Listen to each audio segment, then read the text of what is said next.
So good morning and happy Mother's Day. And my message today is, you've already heard it, the title. It's When You Thought I Was Not Looking, the poem that Molly read. But I'm going to swing it around now, because that was about how the kids are telling the mums, you know, you didn't realize I was watching, but I was. I want to switch it around, look at it from the point of view, kids, all of us who are kids. Mom saying, you didn't know I was watching, but I was.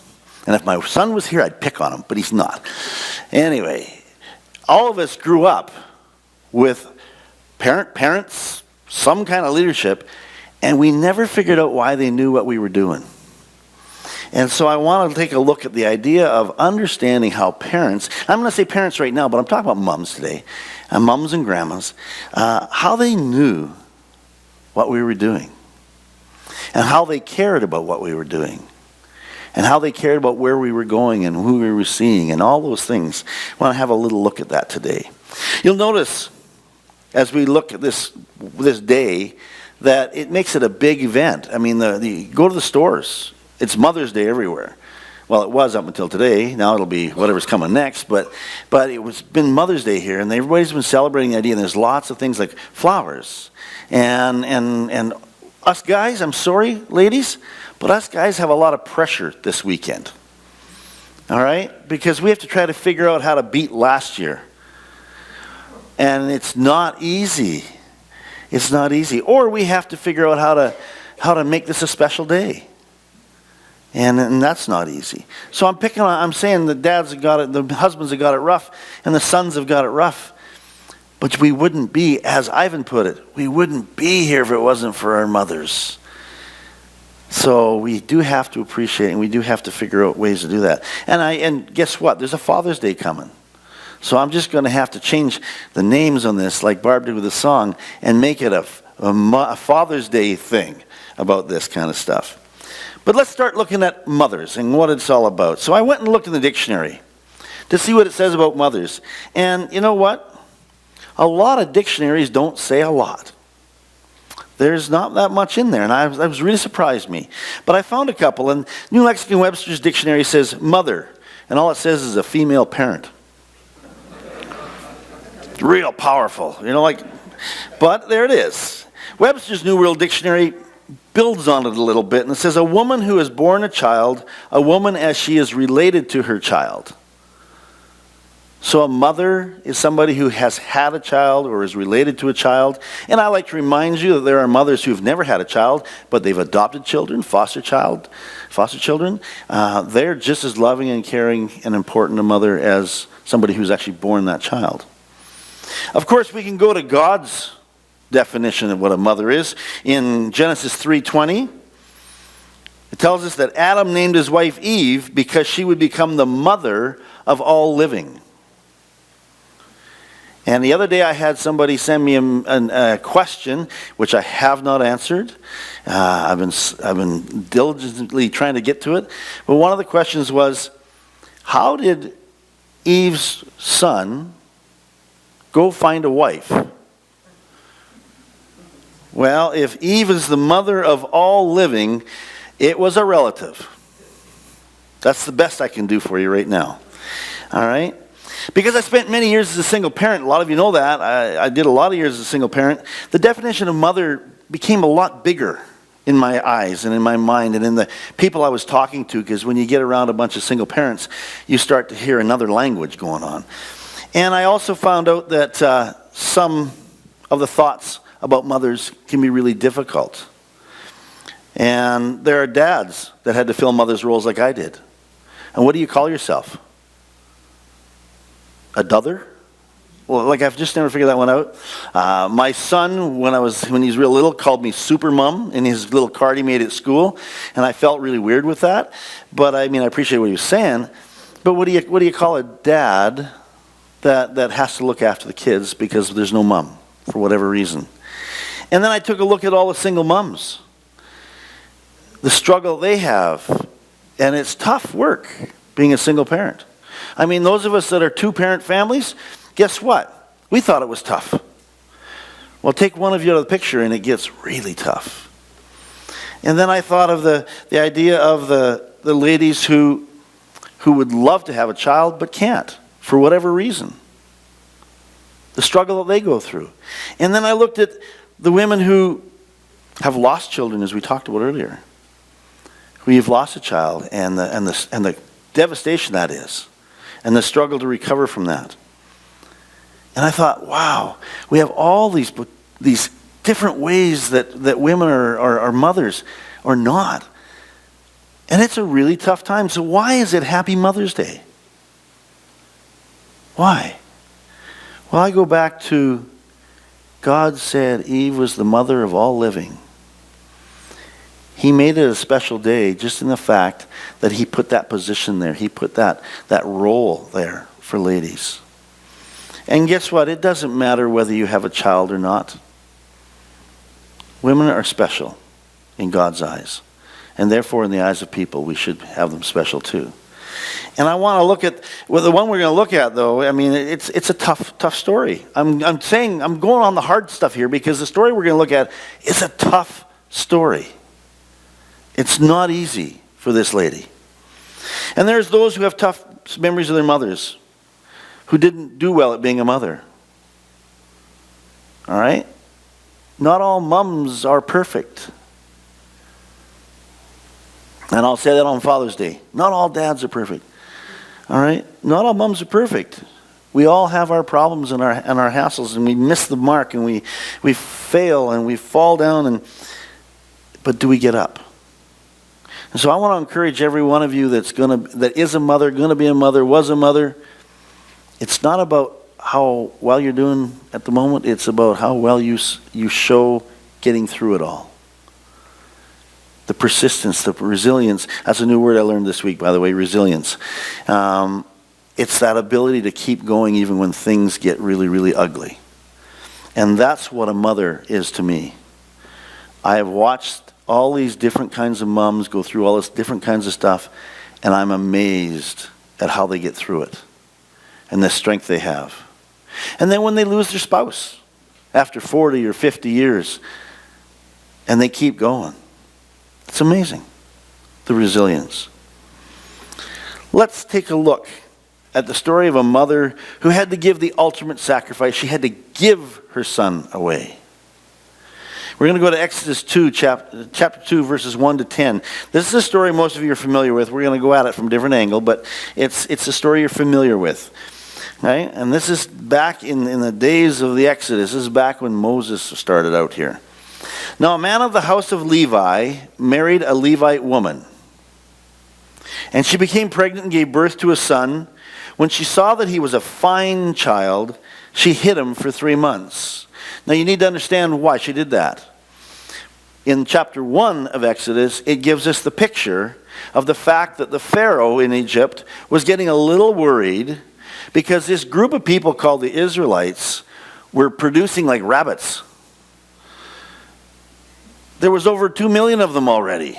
And they were the slaves. They weren't supposed to have more people than the people that were lived there. And they were populating. So he had tried to get the midwives to kill all the boys, the baby boys that were born, so that there would be not any more repetition. Unfortunately for him, the midwives liked to honor God better than him, and they didn't do that. And they refused to do it. And so that didn't work. So then he made the decree, chuck all them babies in the river. All the baby boys. Chuck them in the river, the Nile. Let's get rid of them. And maybe that's where that word annihilate comes from, I don't know. But he said, chuck them in the river. And so they did. Thousands of baby boys chucked in the river. That's the setting we come to when Moses' mom has him. She hides him for 3 months. That's as long as she can hide him before somebody or someone catches on and lets it get known. And then she was going to lose him. So then what'd she do? I can't hide him any longer. So she says when he can hide him no longer, she got a papyrus basket. And by the word, that Hebrew word for basket there is only used in one other place. It's the same word they use for the ark. You know that thing with Noah, the big boat with all the fish and all the animals and everybody else? Okay? That's the same word. Isn't it interesting? Moses was put on an ark to save the people. All the animals were put on the ark to save the people. Interesting how God uses similar type things. A little bit smaller size, of course. All right? For him, and he coated it with tar and pitch. And she placed the child in it and put it among the reeds along the bank of the Nile. So she put her little baby in this basket and threw him in the river. She did follow the ring. She put him in the river. She just gave him a life-saving boat. And down he floated through the reeds and that. Now, many of the places you go study this, they will tell you that the reason she did that was because she knew what was going to come next was going to happen. And others say, no, she didn't have a clue. She was just getting rid of him so that she didn't have to watch him die. There's all kinds of stories about this because we don't have the exact details. But the fact is, she put him in the river, and his sister stood a distance to see what would happen to him. So watching the basket to see what was going to happen to it. You realize if it got into the current, it was gone. Nile's a big river. Then the Pharaoh's daughter went down to the Nile to bathe, and her attendants were walking along the riverbank. She saw the basket among the reeds and sent her slave girl to get it. She opened it and saw the baby. He was crying, and she felt sorry for him. This is one of the Hebrew babies, she said. You have to understand something. The Pharaoh said, throw all the babies in the river. One of the Pharaoh's daughters says, this is a Hebrew baby. What should she have done? She should have thrown him in the water. But what did she do? She doesn't do that. His sister comes to the Pharaoh's daughter and says, shall I go and get one of the Hebrew women to nurse the baby for you? And she says, yes, go. And the girl went and got the baby's mother. So here we have the Pharaoh's daughter being a mother. Cannot get rid of this baby. Cannot kill this baby. Wants it to be nurtured and raised. Even if it is a Hebrew baby. Even if the edict says get rid of it. She can't do it. So she says, yes, go find somebody. And of course the sister, where's she going to go? Think about it. You know, where would you go? Would you go to some strange woman over here to look after your baby brother? Or would you go get mom? You'd go get mom. And so she goes and gets her mother. And she said, and Pharaoh's daughter said to her, take the baby and nurse him for me, and I will pay you. So the woman took the baby and nursed him. Get this. She sacrifices. Moses' mother sacrifices and gives her son away. And God blesses her by not only giving her son back, but she gets paid to look after him. She's a slave in this country. And she's getting paid to look after this baby. What a blessing. So not only does Moses get raised by his mom, but they have money to have more than just the basic stuff in the home. And they get that chance to grow up together. What a neat way to be blessed. All right? But life has knocks, doesn't it? When the child grew older, she had to take him back to Pharaoh's daughter. And she had to give him to Pharaoh's daughter to be the Pharaoh's daughter's son. She had to sacrifice and give him up again. And the daughter named him Moses, saying, I drew him out of the water. I drew him out of the water. Well, you know what doesn't get told to us in this little part of this story right here? Is the fact that this mother gave this child up. Twice. She sacrificed him twice. And why did she do that? Because God had a plan for that man. That man was going to free the people. If mom hadn't have done what she did, he wouldn't have been able to do what he did. So sometimes when we sacrifice, we have no idea why. We don't understand the purpose or the reason. All we feel is the pain and the loss. But God has a plan. I don't know what the plans are for all of us, but he has a plan. And he had a plan for Moses. And it was a great plan. But Moses had to go through some things. And his mom especially. Erdman's Handbook to the Bible gives us a setting for the story. And it's talking about what I've already told you. So now all Hebrew boy babies are to be cast into the Nile. This is Pharaoh's decree. But the water which drowns can also be used to float a watertight basket. And Moses' life is saved by his mother's resourceful action. Okay? We do whatever we can to save our children. We do whatever we can to save our families. And so it takes that. The NIV Study Bible tells us that Moses' mother's name might have been Jochebed. And we find in Exodus 6:20 this. Amram married his father's sister Jochebed, who bore him Aaron and Moses. And then in Numbers 26:59 we find the name of Amram's wife was Jochebed, a descendant of Levi, who was born to the Levites in Egypt. To Amram she bore Aaron, Moses, and their sister Miriam. Now, for those of you that are people who read the Old Testament, that name Miriam will spark a few things, and I'm not going to go into what Miriam was and what she did, but she was well known too. That family had a lot of interesting things that they did.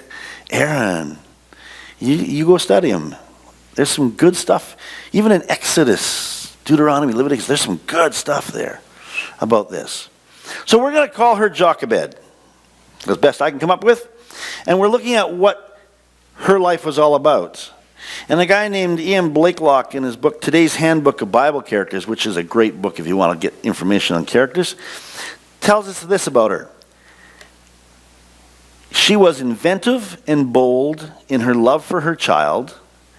Jochebed made a tiny papyrus boat, a miniature of the reed boats which the Egyptians used for fowling in the marshes, also of the Ra, which was I'm going to say this wrong, Heyerdahl's Atlantic craft. There's a famous boat that we if you study history, you'll learn about it. But anyway, it was an imitation of that. And she sent the child down the backwater of the Nile upon it. You got to get the idea. There was so much about every part of this story that meant something. Every little detail had a purpose. Every little thing that happened had reasons. And God was working this plan for a reason, for a plan in that. And you understand, I don't know how many of you know, but why was there an Exodus? Well, there was an Exodus because those people had been in Egyptian captivity for over 300 years. They had not been Israelites. They'd been Egyptian slaves. And Moses was about to take him out of that. That's the man that God had brought into the world. And he had some interesting things happen to identify him, to connect him to some other things. And if you want to look at this, I mean, think about this. Who's another mother who sacrificed her son, who gave up her son whether she wanted to or not? You know? I mean, we can go right through to Mary, the mother of Jesus. She had to watch her son die on a cross and be tortured, and she had to let him go at the beginning to go do his ministry. Do you think that mother was excited about her young man taking off and going, I'm going for a walk, Mom, see ya, not coming back. I'm going to grab a bunch of ugly-looking old fishermen and we're going to go and change the world. Well, it's possible. A mother's love makes her do many things for her children. Things that others might consider foolish or mean or selfish. There's an old South African proverb that says, the hand that rocks the cradle rules the nation and its destiny. Now, I know a whole bunch of ladies that I've known over the years that would say that's exactly right. We control you guys. We rule the nation. Well, I do know that God planned it, that you would raise up wonderful children who would become powerful people of God. And so he gave you that purpose. And I really do get excited when I hear moms say, I just want to teach them about Jesus. I just want them to know who he is so they have the best chance in life. Because that's what we're here for as parents. Husbands and wives, doesn't matter. Our job is to raise kids to know who Jesus is so they can have the best chance in life. And how we do that is going to be totally different with everybody. But we got to do it. Ralph Emerson stated, people are what their mothers make them, referring to the commitment and love most mothers give their children. And I have to agree. Dads, we can think we're real smart and that we influence all of our kids really well, but I'll tell you, we don't hold a candle to the mothers. There's just a connection there that's just God made, and it's just the way it is. Not saying we can't do well. I'm just saying we're definitely working with it. That's why it's a team, because mothers know all the things us dads don't get, and you fill in all the holes for us, and that makes us look good some days. But it definitely is the power that you have. Ruth Bell Graham has a book called Prodigals and Those Who Love Them. And she wrote a poem. It's a really long poem. I'm not doing that. But one piece of it was about Moses. And I want to read that to you. This is what she says. Had I been Moses' mother, I'd have wept. To keep my little son, praying she might forget. Talking about that wonderful Pharaoh's daughter. The babe drawn from the water of the Nile, had I not kept him for her, nursing him the while? Was he not mine? And she but Pharaoh's daughter. Even Ruth realized there's a difference between the mother who raises that child and somebody who tries to say, I'm the right one. That Pharaoh's daughter would never have that relationship with Moses that Jochebed did. Yeah, she was his mother, and the world saw him as his mother, but she'd never have that relationship with him.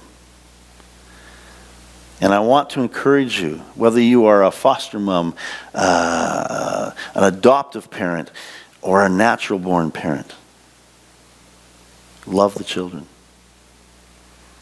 Because it's that love that will come through. It's that love that will help them be strong down the road. One of the songs we sang was talking about a little bit about the fact that what you say to them, what you do with them, what you teach them, they will grab a hold of and hang on to, and they will live it. Okay. Now I will stand here and say that teenagers tend to try to go against that for a while. Most of us have had teenagers, and they tend to try to go against that to say, no, I can find my own way. But when they get a little older, they start to do the same things and learn and grow and teach the same way we did. Never what you say goes away. All right? You got to remember that. The pain that Jochebed felt, first giving up her son, then doing it again later, must have been incredible. But if she had not done that, where would we be? Where would history have taken us? Because you see, I happen to believe that everything that happens in that Bible had a purpose, and it was leading towards us today and where we're going. And if Jochebed hadn't have done what she did and kept Moses alive, would the Exodus have happened? Would the people have gotten free? Would they have discovered and been able to raise up the family tree of Jesus and have Jesus being born? Would the new church have started? And would we be sitting here trusting a God who loves us so much if she hadn't have done that way, way, way back there? So I want to encourage one thing to all you mothers and grandmothers especially, I want you to hear this. All right? We just looked at a story that was written thousands of years ago, and it still has impact on us. It still creates a world that we can believe in, a God that's wonderful. When's the last time you told your story to your family? Do they know where you started? Do they know the struggles your mom went through with you? Do they know the whole family history? Do they have that story? If they don't, you should get it to them. Tell it to them. Put it on tape, put it on paper, put it on whatever you want. Because when you're gone, all that's left is memories. And they fade.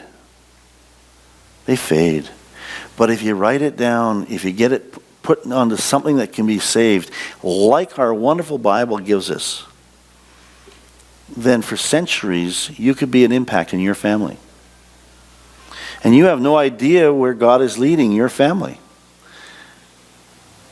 Hey, you might be the next Moses' family. I don't know. But you got to think about that, and you have to work with that. And I want to encourage you that. If you haven't told your stories about your life, good or tough or rough or bad, it doesn't matter. It's your story. Tell your family.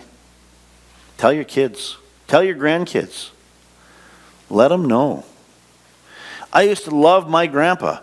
He would tell these stories of, like, I'm sure it was before the ark. But they were a long time ago. He died at 97. So he had these stories that he would start telling, and I just look at him, no way. When I was younger, I could not believe the things he was telling me because, well, we didn't have anything like that here. And then when I started listening more and more to him, I got going and understanding that, wow, what a life he lived. And was it all good? No. Was there bad things? Absolutely. But what a life he lived. Jesus came to help us remember and rebuild that relationship with Jesus that we always had. His mother obeyed God. His mother did what God wanted her to do so that that could happen. Mary was obedient, just like Jochebed. And I need us to think that we can be the same. Male, female, I don't care. We can be the same. We can have that impact on the people coming behind us. Because you see, you can't do anything about the people who came before you.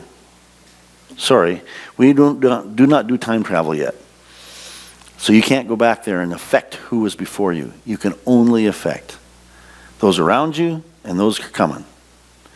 And you know what? If you've got a message from God, a special thing that God's done for you, you better get that put down on paper so that your grandkids and great-grandkids and great-great-grandkids will remember how God moved in your life.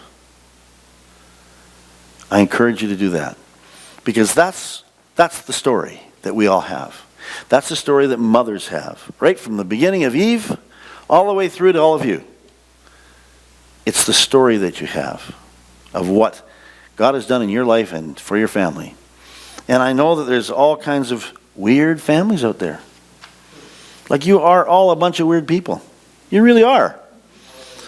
You know, I mean, I tried to figure out what a normal family was.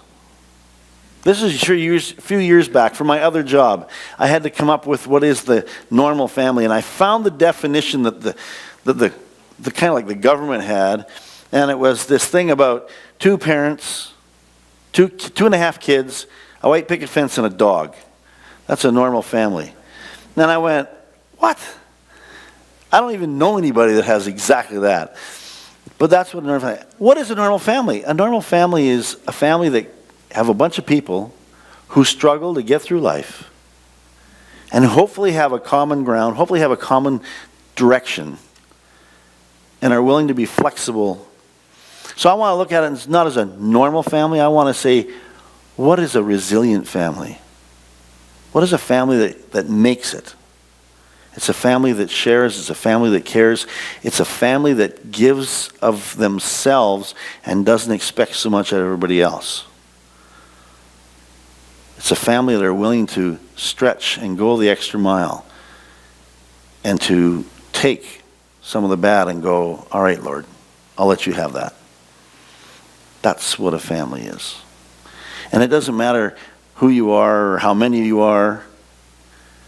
It's about how you work together for that. God blessed her with a son to be raised, and that was exciting. He gave that son back to her. He gave her that chance to raise him up and teach him and help him to learn. She had to let go again, and he brought him back. Did you notice that? I missed that in the first part of this. He brought Moses back to his mother. So she didn't lose him forever. When he came back into the Israelite people because he had to leave the Egyptians, he came back to his family. And all of a sudden his mother had this wonderful son that had come back. And he did that because he had to come back and save that country, that people. Well, I don't know if I'm going to ever save a country or a people. I don't know if any one of you are either. But I know you can save people. Because God's given you this wonderful gift of salvation, and He's told you to share it. You can't keep it. It's not allowed. You have to pass it on. And so He wants you to get out there and let somebody else get free in that. He wants you to set your children free, to go out into the world and to teach them. But they have to be taught first. So while you got a hold of them, teach them. Because they don't stay long. And then they're gone. If Jochebed would have known what the outcome was going to be, it might have helped her handle the loss and the pain 2 times. If she would have known what the end result was going to be, she did not. None of us do. When we raise kids, we don't know. And moms, you do the best you can, but you don't know what they're going to do. You don't know where it's going to go. You don't know who's going to make it and not make it. Do the best you can. That's all anybody asks. When my kids would be in sports and activities and everything else, and they look at me and they're saying, "What do you want me to do, Dad?" I didn't tell them to win every time. I told them, do the best you can. Do the best you can. And that's what you need to do, mums and grandmas. Today we're celebrating Mother's Day, remembering all the mothers of all shapes and types and situations. And we should do this more than once a year. In fact, gentlemen, children, oh, they're all out there. This is wrong. They should be here. You should be doing this every day, every week, every month, celebrating the mother that you have. Let's let all women know that they're respected, that they're honored and appreciated and loved. And I say to guys, today's a good day to start. Okay? Today's a good day to start. Let's let God help us with that. Let's pray. Father, thank you so much for this day. Thank you for this story of a mother who sacrifices her son, and then you graciously redeem him to her. And Lord, that you helped her through that, and that you showed her at the end the purpose of what went through that. Lord, I just pray that you can help us to see the reason why things go in our lives. And I pray for the mothers, the grandmothers, and the daughters here, Lord. I just pray that you will bless them today, that you will give them an encouragement that life can be tough, but yet they are connected to you, and that you have a love for them, and that you just want to share that with them. Help us all to appreciate mothers. Help us all to appreciate the day this is, but not only this day, Lord. Father, I pray that you will help us to learn from the stories that we have, both in the Bible and from our families. Lord, help us to learn how to grow and how to develop. But the biggest thing is how to have that relationship with you. Father, I thank you that you love us so much and that you gave your son for us. And Lord, I just pray that you will help us to grab a hold of that, and that you'll help us to know that you've set us free, and to help us to go and share that with other people. Thank you for the story, the many stories. And Lord, just help us to keep reading and keep us looking at them and learning to put them together with our life. Give us excitement today as we go out, Father. This is a happy day for most people. And I pray that you will bless us in it. In Jesus' name, amen.